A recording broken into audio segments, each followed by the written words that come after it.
Most people think they know the Chevelle. They know the SS396. They know the LS6. They've seen the posters. But inside the Chevelle's production history, there are cars so rare, so deliberately hidden, or so completely forgotten that even serious collectors have spent decades without seeing one in person. These 10 are the ones that almost didn't exist, and the ones that did exist almost nobody found out about. Chevelle, Undercore. Number 10, 1965, Chevelle SS Z16 convertible. One built, one destroyed. In 1965, Chevrolet quietly built 201 copies of the Z16, their first big block Chevelle, a prototype run designed to prove the 396 cubic inch engine belonged in a mid-size car before they committed to mass production. The 201 coupes are rare enough, 75 are known to survive today, but the Z16 convertible is in a different category entirely. One was built, reportedly on special order for Chevrolet general manager Simon Bunky Knudsen, and it was eventually destroyed. Not crashed, not lost, destroyed. The rarest Chevelle body configuration ever assembled no longer exists anywhere on Earth. The only way to see a Z16 convertible today is to find someone who built a clone, which means you're looking at a copy of a car that was demolished on purpose. Of the 75 surviving Z16 coupes, the last one to change hands at Barrett-Jackson sold for $247,500 in 2023. That's what the coupe brings. The convertible, if it still existed, would be in a different conversation entirely. Number 9.1969, Copo 9562 Chevelle, 323 built. Nobody advertised it. In 1969, General Motors had a corporate rule: no engine larger than 400 cubic inches in a mid-size car. The rule existed for insurance and liability reasons, and it applied to the Chevelle. It did not apply to the central office production order system, a backdoor ordering process normally used for fleet vehicles like taxicabs and police cars. Vince Piggins, Chevrolet's performance products manager, realized the loophole and quietly used it to stuff the 427 cubic inch L72 V8 into base Malibu coupes, rated at 425 horsepower by Chevrolet, claimed by the NARA at closer to 450. The cars carried no SS badging, no performance graphics, no exterior indication of what lived under the hood. They looked like the most boring Chevelle in the lot. In a straight line, they were among the fastest American cars of 1969. Around 323 were built. Copo cars weren't listed in any brochure, and very little was known about them until survivor cars started surfacing in the late 1980s. Clean, documented examples sell for around $140,000 to $200,000 today. Number 8, 1969 Yenko Copo Chevelle, 99 built. Only 36 are known to survive. Take those 323 Copo Chevelles. Now take 99 of them and route them through Don Yenko's dealership in Canonsburg, Pennsylvania. Yenko already had a reputation for extracting extra performance from GM's back catalog ordering system. He'd done the same with Camaros, and for 1969, he applied the same formula to the Chevelle. Every car started life as a base Copo 9562 with the 427L72, and Yenko added his own graphics package, special gauges, and the Copo 9737 sport car conversion option, a suspension and handling package that transformed what was already a weapon into something even more sordid. They left the dealership as Yenko supercars with stripes and badging that made absolutely no attempt to hide what they were. Yenko made 99 of them. Only 36 are known to still exist. The best examples bring $250,000 to $275,000 at auction. In 1969, the whole package cost around $3,800. Number 7, 1969 Baldwin Motion Phase 3 Chevelle, built only to order, everyone guaranteed.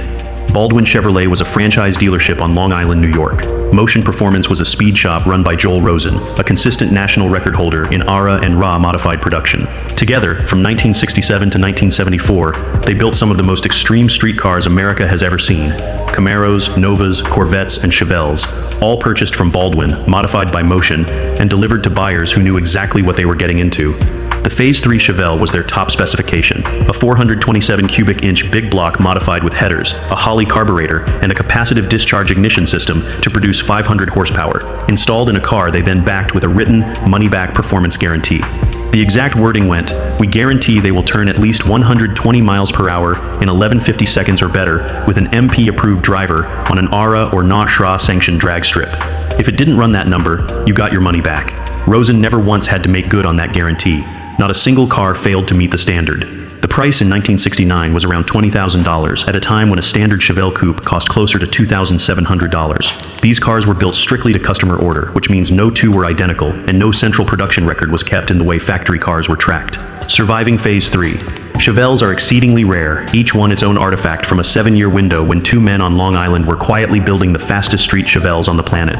The whole program ended in 1974, when Baldwin Chevrolet closed and the EPA came for motion performance, getting them in legal trouble for selling emissions-defeating modifications on streetcars. The last Phase 3 Chevelle ever built, a 1973 with an L88 427, recently appeared for sale at Nicky Performance and was certified directly by Joel Rosen himself as a genuine car.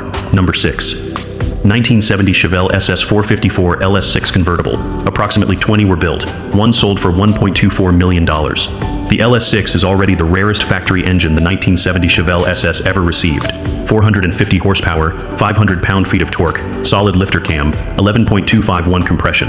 Chevrolet built 4,475 LS6 equipped cars in 1970 across coupes, convertibles, and El Caminos, and then lost the breakdown records. The registry maintained by Dale McIntosh estimates roughly a dozen convertibles received the LS6. The highest estimate from serious researchers is around 20. Nobody has an official number because Chevrolet didn't keep one. What is known, an LS6 convertible holds the all-time record for the highest Chevelle sale price at public auction, $1,242,000. The car didn't get that number because of what it could do on a drag strip. It got that number because of what it is, the most powerful engine Chevrolet built in 1970, in the rarest body configuration, in a production run nobody can fully account for, in a car that was already the most feared muscle machine of its era. Number 5. 1972 Chevelle SS 454 convertible, 70 built, 19 are known to exist. By 1972, the muscle car era was ending in slow motion. Insurance companies had begun surcharging big block cars to the point where the annual premium on a 454 Chevelle sometimes exceeded the monthly car payment. Emissions regulations had already killed the LS6 after a single model year. What remained for 1972 was the LS5, rated at 270 horsepower under the new SAE net measurement standard. A number that sounds like a step backward, but masks the reality that the engine itself was nearly mechanically identical to the 365 horsepower gross-rated version from 1971. It drove the same way, it made the same torque. The number on the spec sheet changed because the way the industry counted horsepower changed. Most buyers in 1972 knew the era was closing and ordered accordingly, choosing 350 cubic inch small blocks and sensible option packages. The 454 convertible required a buyer willing to pay a serious insurance surcharge for a ragtop that made the engine louder and the car heavier, in a year when most people were already moving on. Only 70 people in the entire country made that decision. Researchers working from VIN documentation have positively identified 19 genuine survivors, and those 19 represent one of the most tightly tracked registries in the muscle car world, with each known car documented by people who understand exactly how rare the list they're keeping actually is. The 1972 SS 454 convertible is, in some respects, rarer in verified surviving form than the more famous LS6 convertible from 2 years earlier. Community researchers on Team Chevelle forums have noted that authenticated W-code convertibles surface for sale even less frequently than LS6 drop tops, which themselves sell for over $1 million when one appears. Number 4. 1973 Chevelle Malibu SS 454 wagon, 71 built. Chevrolet never told anyone. This is the car that serious Chevelle historians know about, and almost nobody else does. In 1973, Chevrolet quietly made the RPO Z15 Supersport option available on the Malibu station wagon, the first and only time in the Chevelle's entire production run that the SS badge was ever factory-fitted to a wagon body. They didn't advertise it. No period road tests were written about it. The SS package didn't appear prominently in wagon brochures. Most dealers had no idea it existed. Of the 1,432 Malibu wagons that received the SS option that year, 1,361 had the 350 V8.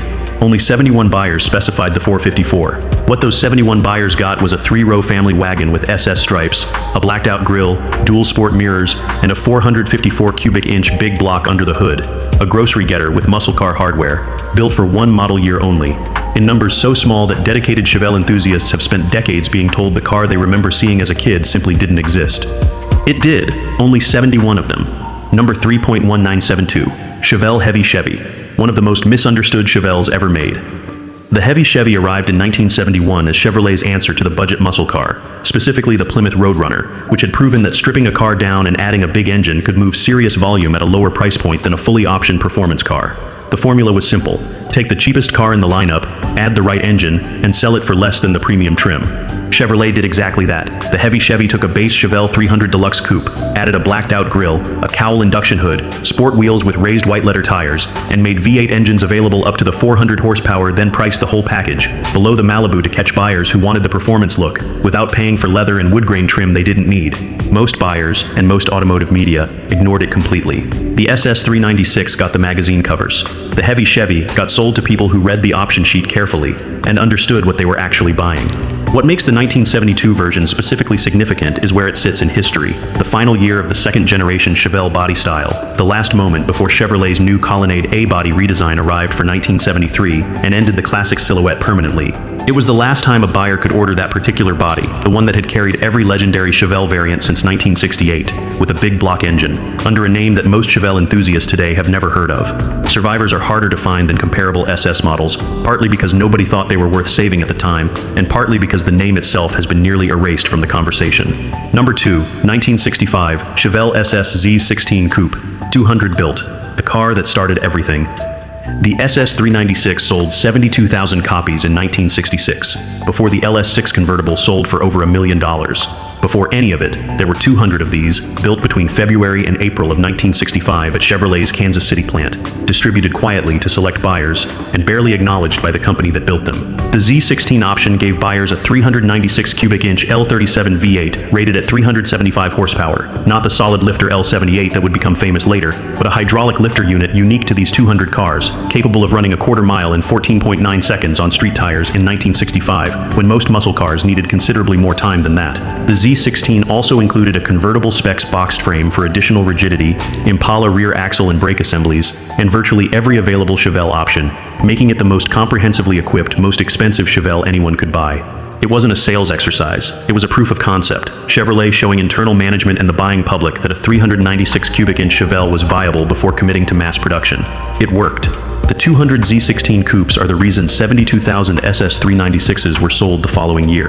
It is underscore. Number 1970 Chevelle SS454 LS6, the King, 4,475 built, the most powerful factory car of its era. This is the one that belongs at number 1, not because it's the rarest on this list, but because it represents the absolute peak of what the Chevelle was ever capable of from the factory, and because its rarity is real enough to make finding a genuine, documented survivor one of the most serious undertakings in American muscle car collecting.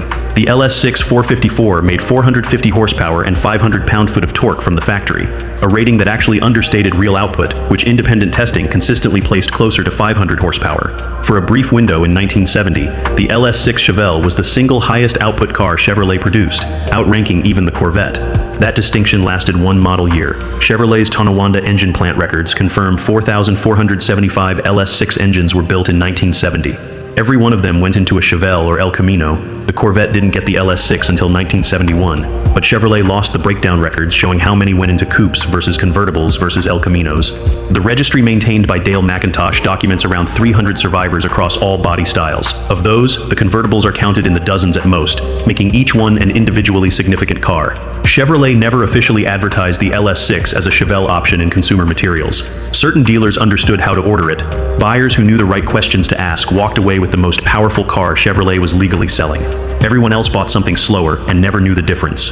The LS6 existed in full production force for 12 months, and then the insurance and emissions environment of 1971 made it commercially impossible to continue. It didn't fade gradually. It arrived, dominated, and was discontinued. The cars that surface at auction today require a specific chain of documentation: build sheet, protecto plate, tank sticker, broadcast sheet, because without that paper trail, distinguishing a real LS6 from a convincingly built clone is nearly impossible. With it, you have something that the muscle car world treats the way the art world treats a documented Picasso. The last verified LS6 coupe to sell at Barrett-Jackson brought $225,500 in 2022. The LS6 convertible record stands at $1,242,000. Neither number is going down. 10 Chevelles. Every single one of them real, documented, and rarer than most collectors will ever encounter in a lifetime. Which one would you want sitting in your garage? Drop your answer in the comments, and subscribe for the next one.